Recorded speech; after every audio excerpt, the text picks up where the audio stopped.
And I'm sure that's probably not public information yet, but who's the person that's #1 on that invitation list? Leonardo DiCaprio. And I can get on that list, yes, right? Without a doubt, you are invited. That is so generous of you. Cheers to that. See you at the white party. Yeah. Very person. Yeah, I have an island. This is just for inspirational motivation and uses only. You know what I'm saying? You don't know a lot of black men that come from the hood that got an island. I got an island, it's called Love Island. So when I took you to Love Island, and then you realize that, you know, the plane landed and then we had to float to another island. What was going through your head when we were going there? I was silent, couldn't go to war by this being man. What was your favorite time that I took you off the grid? When you going off the grid with me, you got to go to sleep for a week. Yeah, it's definitely giving us sleep. I didn't put out movies or make fun of the situation because that's not my style. Jay was in the studio with R. Kelly, and there's no way he didn't see a 14-year-old girl come in and sit on Kelly's lap. Anyone who worked with him had to have seen what was going on. What's happening to him now is one of the greatest tragedies that we're gonna ever read about, bro. This is going to be one of the greatest tragedies that Shakespeare couldn't write in Richard. He couldn't write it in Macbeth. He couldn't write this shit in Romeo and Juliet. This is going to be one of the greatest tragedies of hip hop, along with Pac's death, along with Big's death.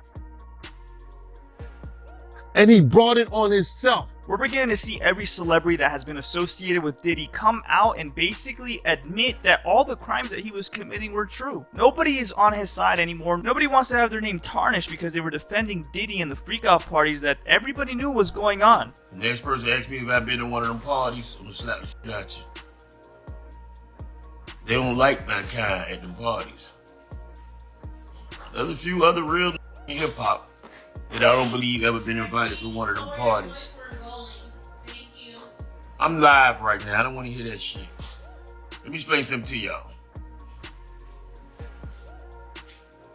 This is not the time to go off self taking no medicine, drinking no, eating no bunch of poisonous candy and all that, blowing your brains out. You know what you did, go ahead and face the consequences. For those of y'all that are grown adults, we don't care who you laid down and had sex with.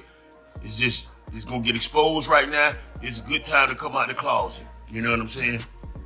But what confuses me is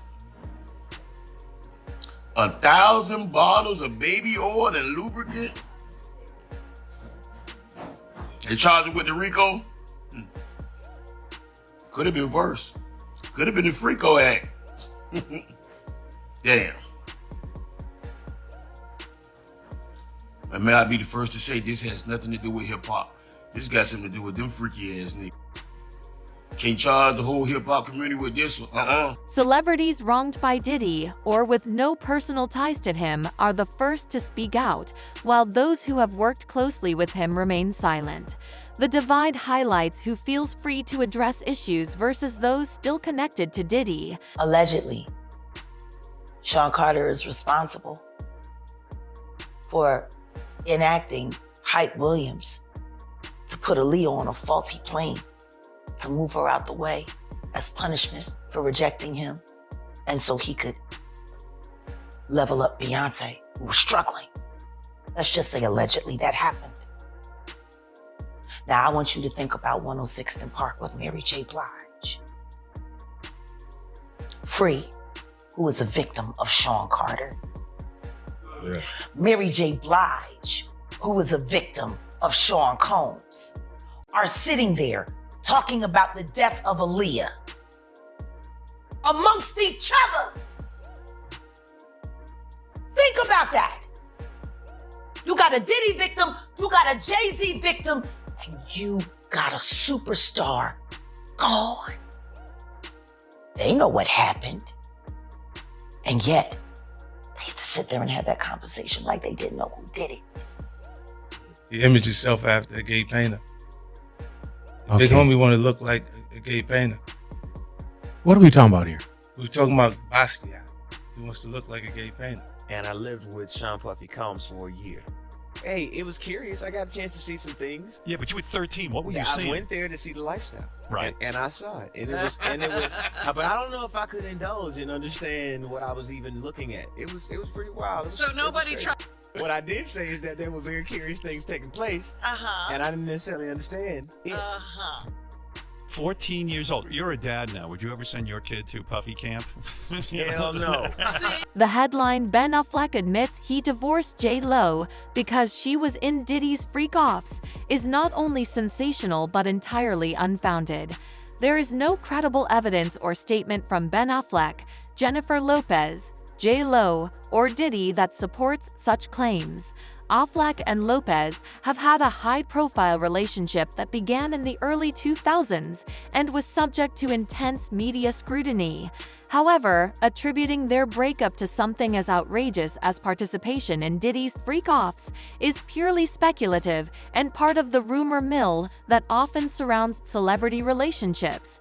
Ben Affleck and Jennifer Lopez's relationship, widely referred to by the media as Bennifer, was one of the most talked about couples in Hollywood during their time together. They got engaged in 2002, but called off their wedding just days before the planned ceremony in 2003, officially splitting up in 2004. At the time, both parties cited the overwhelming media attention and pressure as significant factors in their decision to end their relationship. As for the rumored involvement of Jennifer Lopez in any of Diddy's private events or parties, there has been no credible or verified information to suggest that this ever happened. Diddy, a prominent figure in the music and entertainment industry, has thrown many lavish parties, but claims of such freak-offs involving major celebrities like J.Lo have remained baseless tabloid gossip.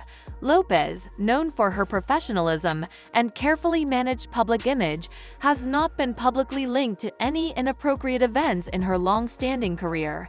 Additionally, Affleck and Lopez rekindled their relationship years after their breakup, with the couple getting back together in 2021. They have since married, signaling that whatever issues caused their initial split were long behind them. If the relationship had been marred by something as dramatic as alleged participation in inappropriate events, it seems highly unlikely the couple would have reconciled and built a stronger relationship decades later. Ultimately, headlines like this are sensationalized and misleading. They distort the narrative of two individuals who have been under the media's magnifying glass for years. Affleck and Lopez's relationship challenges were complex, but there's no factual basis to support wild claims like this.